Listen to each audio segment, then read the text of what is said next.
சோமிதரன் இயக்கத்தில் இயக்குனர் கார்த்திக் சுப்புராஜ் தயாரிப்பில் வெளிவந்திருக்கும் நீளிரா திரைப்படம் பற்றிதான் பார்க்கப் போகின்றோம். இலங்கையில் 1988இல் ஒரு தமிழ் குடும்பம் தங்கள் மகள் திருமணத்திற்கு தயாராக வருகிறது. அந்த சமயத்தில் அந்த பகுதியில் போராளிகள் தாக்குதல் நடக்கப் போகிறது அறிந்து இந்திய இராணுவத்தினர் சிலர் அங்கு வருகின்றனர். அவர்கள் எங்களால் உங்களுக்கு பாதிப்பு இல்லை என கூறிவிட்டு வெளியே போர்க்கு தயாராக அந்த நேரத்தில்தான் தெரிகிறது சண்டை வேறு இடத்தில், இவர்கள் வந்த இடம் தவறு என. அதே நேரத்தில் போராளிகள் மிலிட்டரி 2 கேம்ப்களை அடித்து நொறுக்கிவிடுகின்றனர். அடுத்து நம்மை நோக்கி வருவார்கள் என இராணுவத்தினர் அந்த திருமணம் நடக்கும் வீட்டிற்குள்ளேயே செல்கின்றனர். இவர்கள் இங்கு இருப்பது போராளிகளுக்கும் தெரிய வருகிறது. அதன் பின்பு இந்த சண்டை போர்க்கு நடுவே அந்த குடும்பம் தப்பித்ததா என்பதை பதட்டத்தின் உச்சியில் கூறியிருக்கும் படம்தான் நீளிரா. இலங்கை பின்னணியில் இதுவரை பல படங்கள் வந்துள்ளது. அதில் ஒரு சில படங்களே உண்மைக்கு அருகாமையில் இருக்கும் படங்கள்.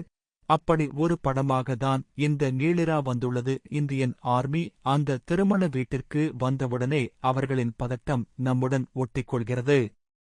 இன்று இலங்கை என்று நீங்கள் சொன்னாலும் ஒரு காலத்தில் இந்தியாவிற்காக சண்டை போட்ட ஒரு தாத்தா, அவர் கதையை சொல்லி முடித்து, அப்போதெல்லாம் எல்லைகளே கிடையாது என சொல்வது போன்ற காட்சிகள் அழுத்தமாகவே உள்ளது.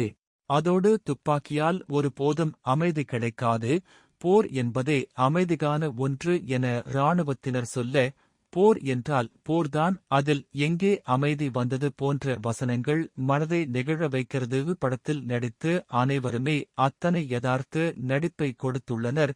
நவீன் சந்திரா இராணுவ வீரராக மக்களுக்கு நம்மால் எதும் ஆகஸ்ட் கூடாது என சக வீரரிடம் பேசுவது, இப்படியான மனிதர்களால் பல மக்கள் காப்பாற்றப்பட்டுள்ளனர் என்பதை உணர்த்துகிறது.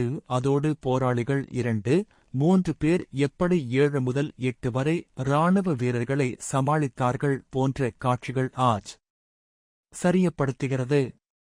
இப்படி படம் முழுவதும் சினிமாவை கொண்டாடுபவர்களுக்காக காட்சிகள் நிறைந்து உள்ளது. சண்டை என்றால் சண்டைதான், இதில் என்ன சமாதானம்?